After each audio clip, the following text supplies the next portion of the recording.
हेमंत बिस्वा शर्मा जी को मैं इन शब्दों के साथ आमंत्रित करूंगा।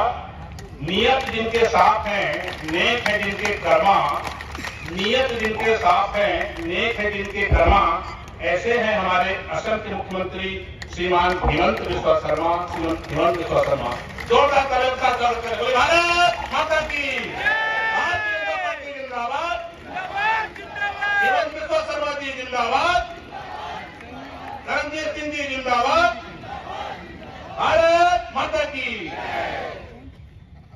सभा में हमारे बीच विराजमान ताकतपुर विधानसभा क्षेत्र में हमारे प्रत्याशी श्री धर्मजीत सिंह जी, हमारे बीच में उपस्थित श्री राजू सिंह सखरी जी, हर्षिता पांडे जी, जीवनलाल पांडे जी, घनश्याम कौशिक जी, दीपमाला कुरे जी, राकेश संरकर जी, ममता धनंजय सत्री जी, तीर्थनाथ पांडे जी, श्री बी.आर. मोहाबिया जी, संतोष कश्यप जी, विश्वनाथ पटेल जी, मंच में विराजमान हमारे नेतागण, माताओं पिताओं भाई और बहनों, मैं आसाम से आया हूँ।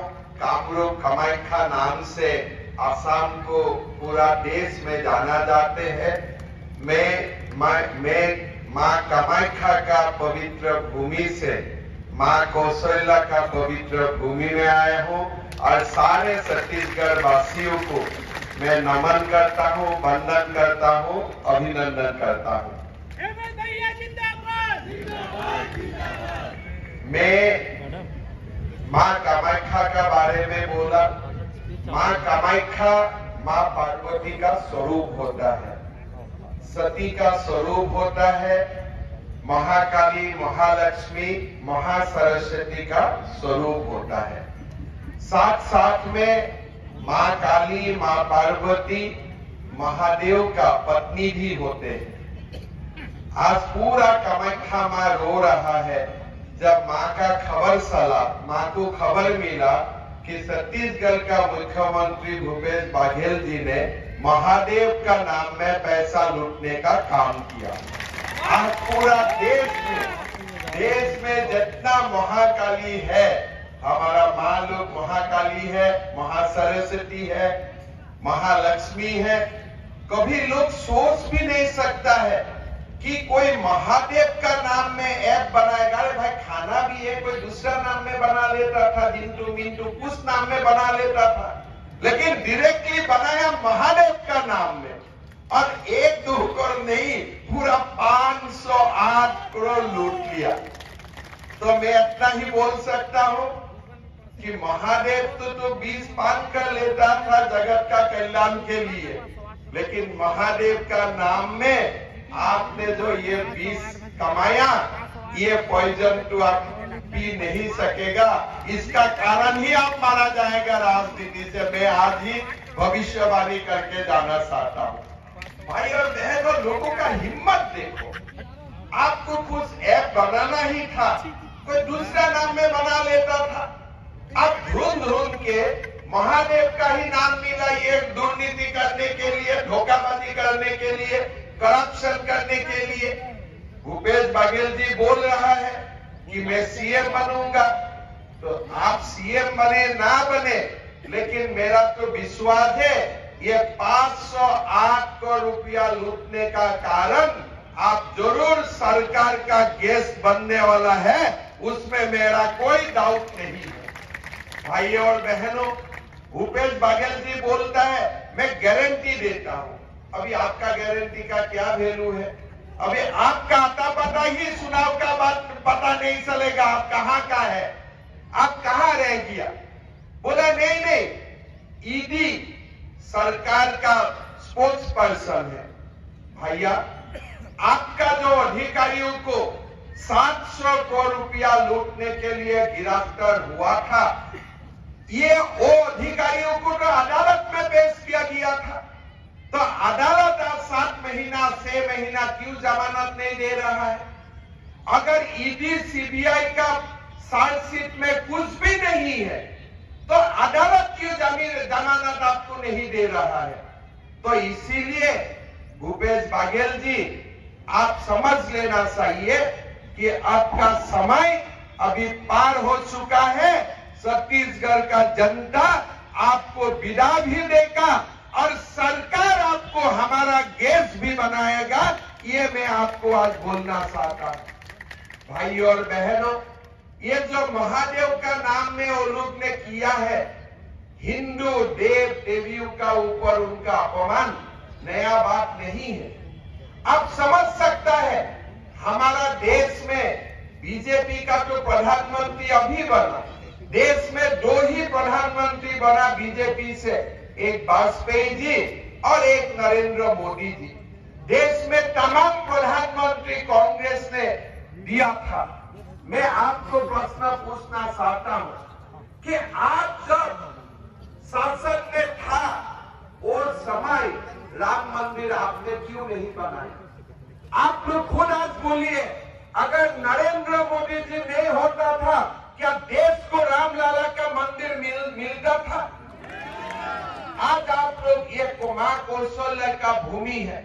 मैं ये प्रश्न पूछना चाहता हूं कि कांग्रेसी लोग, आपका बाबर से क्या प्यार है? आपका बाबर से क्या मोहब्बत है? आप क्यों बाबर को इतना दिन पाला? आज नरेंद्र मोदी जी आया, सरकार ने बाबरी मस्जिद का जगह में राम मंदिर बनाने का निर्णय लिया।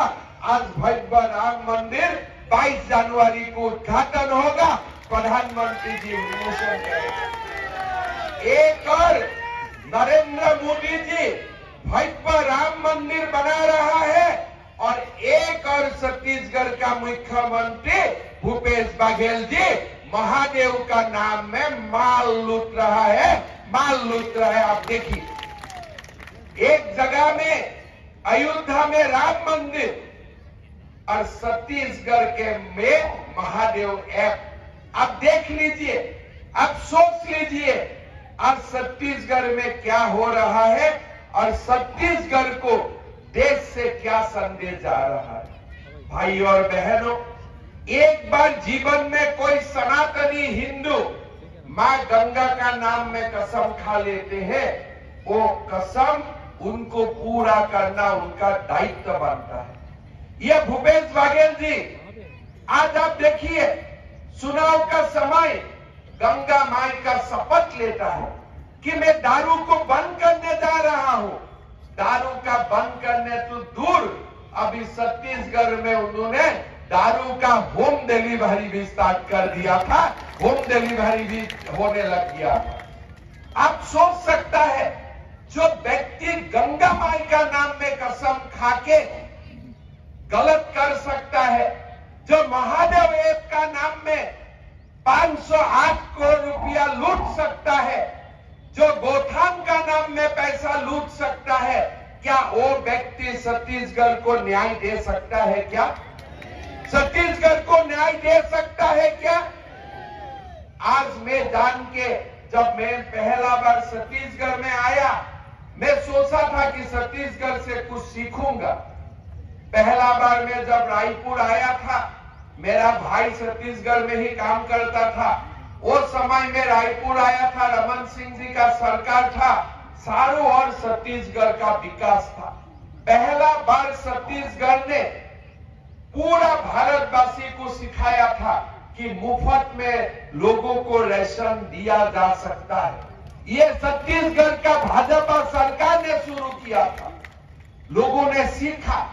आज प्रधानमंत्री नरेंद्र मोदी जी ने देश का सारे परिवारजनों को मुफ्त में राशन देता है और अभी उन्होंने घोषणा किया कि आगे का 5 साल तक भी ये मुफ्त का राशन चलते रहेगा।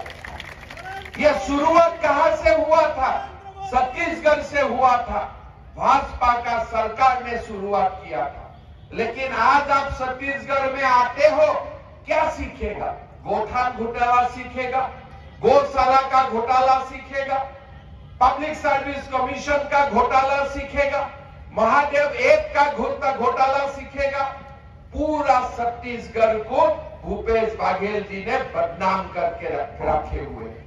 वो मोदी जी को बोलता है कि मोदी जी का गारंटी का क्या काम है। अरे मोदी जी का गारंटी खाली भारत में नहीं पूरा विश्व में चलता है। एक बार मोदी जी जो बोल देता है और काम होता है, मोदी जी जो बोलता है वो काम करके दिखाता है। आज बोले भूपेश बघेल जी बोलता है कि मोदी जी का क्या गारंटी है। अरे अमेरिका का सीनेट खड़ा होकर ये नरेंद्र मोदी को सम्मानित करता है। ये नरेंद्र मोदी जी ने भारत का नाम बढ़ाते हुए पूरा देश में आज एक हमारा देश को विश्व गुरु बनाने का तरफ लेके गया है। रशिया और यूक्रेन का युद्ध होता है, मोदी जी टेलीफोन करता है कि युद्ध रुकवा दो, हमारा भारत का युवाओं को घर लौटाना है। पुतिन भी जो जूस रुकवा देता है, जेलेंस्की भी जूस रुकवा देता है। भारत का लोग वंदे भारत से फिर लौटते आता है, फिर युद्ध शुरू होता है। ये नरेंद्र मोदी जी है, ये नरेंद्र मोदी जी है।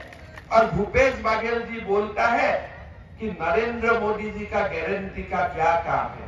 भूपेश बघेल जी, कोविड का समय में आज आपने कोविड का समय का काल में अगर आपने देश का दुर्दशा देखा होता था, कोई नहीं सोचता था कि भारत दोबारा ऐसा हो सकता था। हम लोग का मन में विश्वास था, मोदी जी है तो मुमकिन है। अमेरिका ने वैक्सीन बनाया, साथ में नरेंद्र मोदी जी ने भी वैक्सीन बनाया, घर घर लोगों को वैक्सीन देने का काम किया। अगर वो समय वो वैक्सीन नहीं होता था, हमारे बीच से और कितना लोग चला जाता था, कोई हिसाब नहीं होता था। भाई और बहनों, आज आप लोग सोच सकता है कि छत्तीसगढ़ का विकास के लिए हमें डबल इंजन सरकार का जरूरत है। और ये डबल इंजन सरकार तब बनेगा जब हम छत्तीसगढ़ में दोबारा बीजेपी का सरकार बनाएगा। तखतपुर में हमें जब धर्मजीत जी को विधायक बनाएगा, तभी छत्तीसगढ़ में डबल इंजन का सरकार बनेगा। थोड़ी दिन पहले मैं भूपेश बघेल को सुन रहा था कि बीजेपी क्यों मैनिफेस्टो इश्यू नहीं कर रहा है, बीजेपी का गारंटी कहां। हम तो डेली गारंटी देता है। यार, बीजेपी को 1-2 रान मारने का आदत नहीं है। जब बीजेपी कुछ बोलता है पूरा छक्का मार देते हैं। तो बीजेपी का बात अलग है।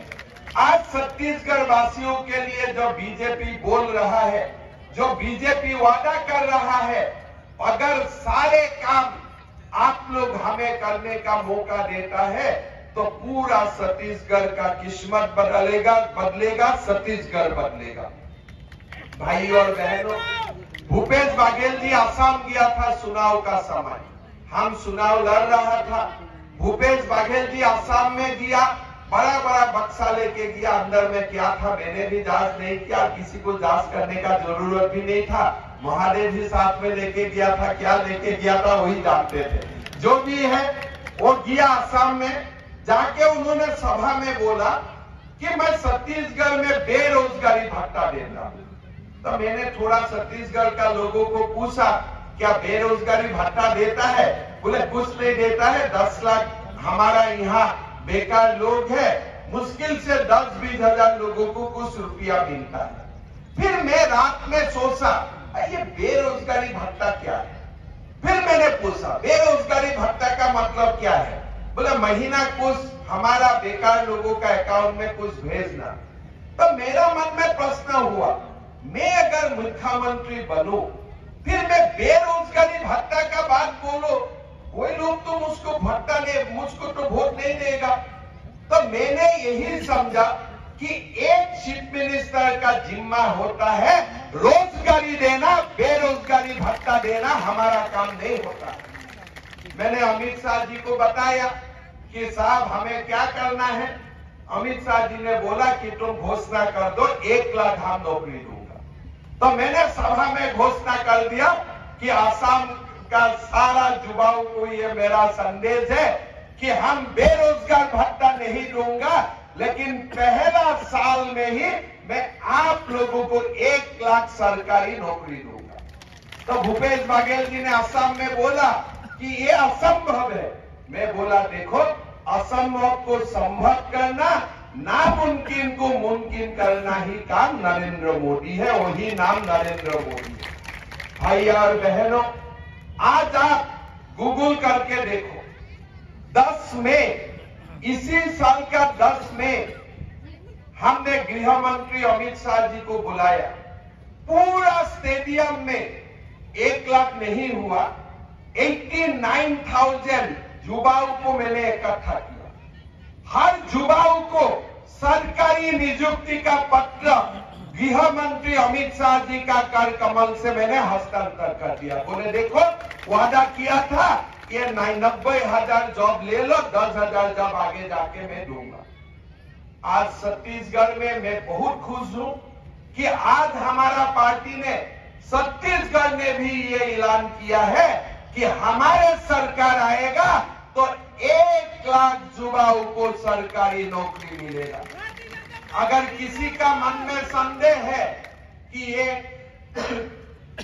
संभव है तो खाली गूगल करके देखिए, असम में मोदी जी ने ये संभव करके दिखाया। और असम में भी 3 करोड़ लोग रहता है, छत्तीसगढ़ में भी 3 करोड़ लोग रहता है। तो इसीलिए जो काम बीजेपी ने असम में संभव किया, वही काम छत्तीसगढ़ में और बढ़िया से संभव करेगा, इसमें कोई हमारा कोई डाउट नहीं है।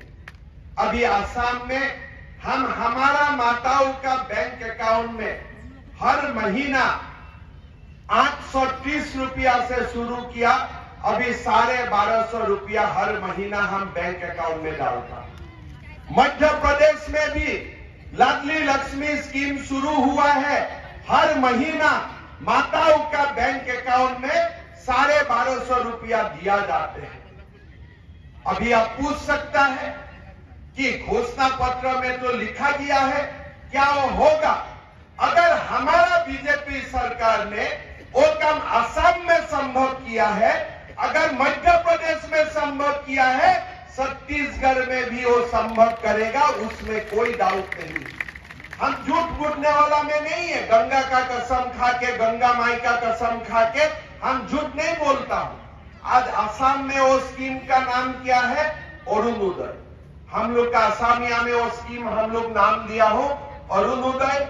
हर महीना का 10 तारीख बैंक अकाउंट में आज छत्तीसगढ़ में बीजेपी ने बोला 1000 रुपया से स्टार्ट करूंगा, हमने 830 रुपया से स्टार्ट किया।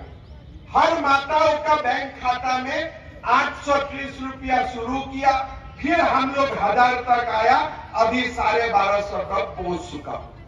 मतलब आज अगर बीजेपी का सरकार आएगा, और आना पक्का है, हर माताओं और बहनों का अकाउंट में 1500 रुपया पहले, और वो बढ़ के कितना तक पहुंच सकता है मैं नहीं बताता हूं, आगे भी जाएगा, तुरंत 1000 रुपया हर महीना बैंक खाता में आना काम शुरू हो जाएगा। ये लोग पूछ सकता है कांग्रेस, नहीं बीजेपी ने ऐसे बोला है। कल जब हमारा घोषणा पत्र अमित शाह जी ने दिया है, उसमें ऐसा कोई चीज नहीं जो चीज हमने दूसरा बीजेपी शासित प्रदेश में नहीं किया।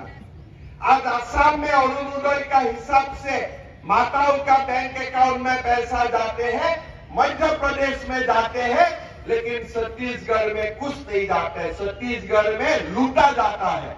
लेकिन आज बीजेपी ने आप लोगों को वादा किया है कि हर माताओं का बैंक अकाउंट में, हर बहनों का बैंक अकाउंट में 1000 रुपया जमा होगा, हर महीना एकदम बार बार जमा होते रहेगा। आज आप सोच सकता है, एक घर में अगर 3 माता है, एक घर में अगर विवाहित 3 परिवार का 3 सदस्य है तो 3000 रुपया मिलेगा, 2 है तो 2000 रुपया मिलेगा। आज घर में ये स्कीम जब चालू हो जाता है, मेरा असम का अभिज्ञता है, महिला लोग काफी एम्पावर्ड हो जाता है, महिला लोग का सशक्तिकरण हो जाता है, घर में उनका सम्मान बांटने लगते हैं। आज मध्य प्रदेश में शिवराज सिंह चौहान ने वो स्कीम का शुरू किया, असम में हमने शुरू किया, और आज देश भर में बीजेपी शासित प्रदेश में नरेंद्र मोदी जी का आशीर्वाद से ये स्कीम चलाने का निर्णय लिया और छत्तीसगढ़ का घोषणा पत्र में भी हमें वो स्कीम को इंक्लूड किया। आज आप देख सकते